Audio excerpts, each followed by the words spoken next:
خبر دیں گے جہاں ویلفیئر ٹرسٹ کے زیر اہتمام اجتماعی شادیوں کی تقریب ہوئی ہے۔ بلاول بھٹو زرداری نے تقریب میں شرکت کی ہے اور اس تقریب میں بختیار بھٹو اور آصفہ بھٹو بھی شریک ہیں۔ اعتزاز احسن اور لطیف کھوسا، جہانگیر بدر، راجہ ریاض، افضل چند اور منظور وٹو بھی یہاں پر موجود ہیں۔ آپ کو یہ خبر دے رہے ہیں 50 جوڑوں کی شادیاں کروائی جا رہی ہیں۔ نذیر بھٹی ہمارے نمائندے لائن پر موجود ہیں، ان سے ہم مزید جانتے ہیں۔ جی نذیر بتائے گا یہاں پر جو جوڑے موجود ہیں ان کے تاثرات کیا ہیں؟ جی میں آپ کو بتاتا چلوں کہ اس وقت بحریہ ٹاؤن میں یہ تقریب جاری ہے اجتماعی شادیوں کی امیر بیگم ویلفیئر ٹرسٹ کے ذریعے تمام، جس سے پاکستان پیپلز پارٹی کے چیئرمین بلاول بھٹو زرداری جو ہے وہ اس میں مہمان خصوصی ہیں، جبکہ ان کی دونوں ہمشیرہ آصفہ اور بختیار جو ہے وہ بھی یہاں موجود ہے۔ پیپلز پارٹی کی مرکزی اور صوبائی قیادت بھی موجود ہے اور یہاں بتاتا چلوں کہ مختلف تقاریب بھی کی گئی ہیں اور ان میں بلاول بھٹو زرداری کی سیاسی زندگی کے حوالے سے گفتگو جو ہے وہ کی کہ کس طرح سے وہ آگے پارٹی کو لے کر چلیں گے۔ اس کے علاوہ مجیب الرحمان شامی جو ذوالفقار بھٹو کے مخالف سمجھے جاتے تھے وہ اب ٹھیک ہے نذیر، آپ ہمارے ساتھ رہیے۔ اس وقت بلاول بھٹو زرداری اس اجتماعی شادی کی تقریب سے خطاب کر رہے ہیں۔ بیگم ٹرسٹ 900 شادیاں بھی کروا چکا ہے اور اس کے اندر مینجمنٹ کافی سکولز بھی علم کی روشنی پھیلا رہے ہیں اور بڑی بات یہ ہے کہ دیبالپور میں ایک فری ڈیالسس سینٹر بھی شاندار خدمت انجام دے رہا ہے۔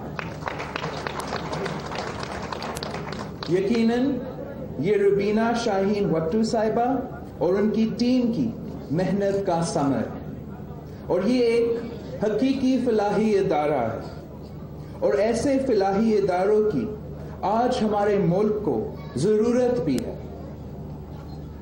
روٹی کپڑا مکان، تعلیم اور صحت انسان کی بنیادی ضرورتیں ہیں، لیکن طویل ڈکٹیٹرشپس میں حکمرانوں کی توجہ ان بنیادی مسائل کی طرف نہیں بلکہ اپنے اقتدار کو مضبوط اور طویل کرنے کی طرف رہی اور اس کا حل انہوں نے یہ نکالا کہ عوام کو زبان، زمین، فرقے اور برادری کے نام پر تقسیم کر دیا۔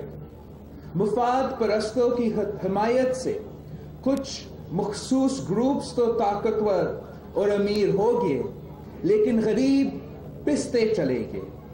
غربت اور بے روزگاری کے جو بیج آمروں کے دور میں بوئے گئے آج تناور درخت بن گئے، جن کے پھل دہشت گردی کی صورت میں ملے۔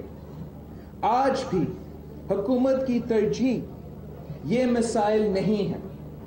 آج حکومت ان مسائل پر توجہ دینے کے بجائے رنگ برنگی بس سروسز اور روڈز بنانے پر فنڈز یوٹیلائز کر رہی ہے۔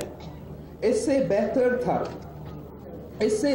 تھا کہ کچھ ایسے منصوبے شروع کیا جاتے جس سے بے روزگاری میں کمی آتی، گھروں میں چولہے جل جاتے، عام آدمی کو صحت کی سہولت مل جاتی یا کچھ بچے اچھی تعلیم حاصل کر پاتے۔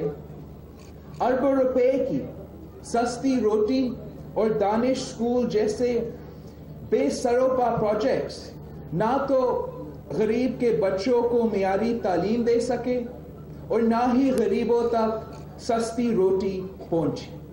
حکومت کے ہر منصوبے سے جو فائدہ پہنچا صرف اور صرف ان کو دوستوں کو پہنچا، ان کے دوست ہی ہر طرف سے مضبوط ہوئے۔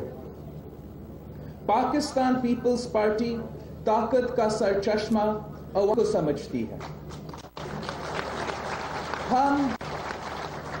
ہم اپنی عوام کو متحد کر کے ان کے بنیادی مسائل کا خاتمہ چاہتے ہیں۔ ہم نے اپنے دور میں غربت کے خاتمے کو ترجیح دی، چاہے وہ بی بی شہید انکم سپورٹ پروگرام ہو یا اس سے وابستہ وسیلہ حق ہو، وسیلہ روزگار، وسیلہ صحت ہو یا وسیلہ تعلیم، بی بی شہید یوتھ ڈیولپمنٹ پروگرام ہو یا بے نظیر بہن بستی پروگرام یا کم قیمت گنوں کا پروگرام ہو یا پھر غریب عورتوں میں زرعی زمین کی تقسیم کا، ہم نے ہر وہ پروگرام شروع کیا جس کا براہ راست اور جلد فائدہ عوام کو پہنچا، اور ہمارے یہ پروگرام صرف اور صرف اس ملک کو فلاحی ریاست بنانے کے لیے تھے۔ آج بڑے بڑے منصوبے کا اعلان بھی ہوتا ہے اور انوگریشن بھی۔ بڑے آرام سے ہمارے دور کے منصوبے پر اپنے نام کا لیبل بھی لگایا جاتا ہے، جیسے ہمارے وسیلہ صحت پروگرام کا اپنا لیبل لگا کر اسے دوبارہ اپنے نام سے شروع کیا گیا ہے۔ لیکن کبھی یہ خیال نہیں کیا جاتا کہ مہنگائی اور بے روزگاری میں کتنا اضافہ ہو گیا ہے۔ 40 ارب کے ٹیکسز پارلیمنٹ کی منظوری کے بغیر عوام پر تھوپ دیا گیا ہے۔ ہمسایہ ملک سے زرعی اجناس یہاں تک کہ ٹماٹر اور کیلے بھی امپورٹ کیا جا رہے ہیں۔ ہم نے اپنے دور الحکومت میں پہلا کام یہی کیا تھا کہ 550 آئٹمز کی فرینڈلی امپورٹ بند کی تھی۔ آج ملک کے کسانوں پر زندگی تنگ کی جا رہی ہے۔ حکومت کے کسان پیکج کے خلاف مظاہرے ہو رہے ہیں۔ گندم جو ہماری حکومت سے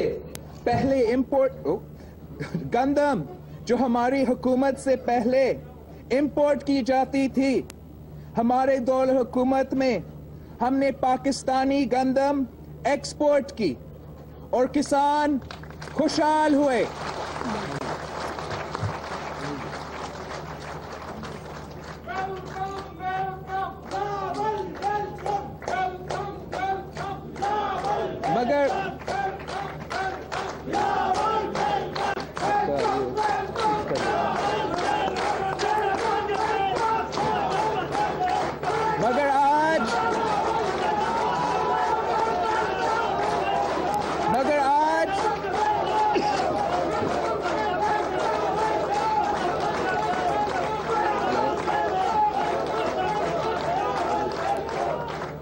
مگر آج یوکرین سے بیکار گندم خریدی جا رہی ہے۔ یہ کسان کے ساتھ زیادتی کی جا رہی ہے۔ غربت اتنا زیادہ ہو گئی ہے کہ آج شادی جیسا مقدس فریضہ بھی بوجھ بن گیا ہے۔ ایسا میں امیر بیگم ٹرسٹ جیسے فلاحی ادارے تازہ ہوا کا کام کر رہے ہیں۔ میری دعا ہے کہ آپ کا ادارہ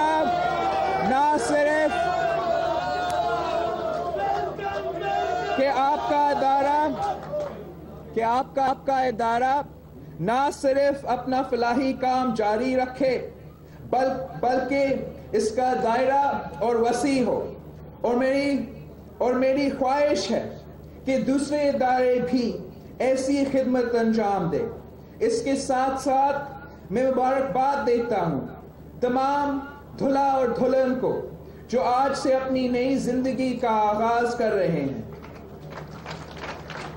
اللہ تعالیٰ آپ کو خوشگوار زندگی عطا فرمائے اور آپ کے راستے کی تمام مشکلات آسان کرے۔ آمین۔ شکریہ۔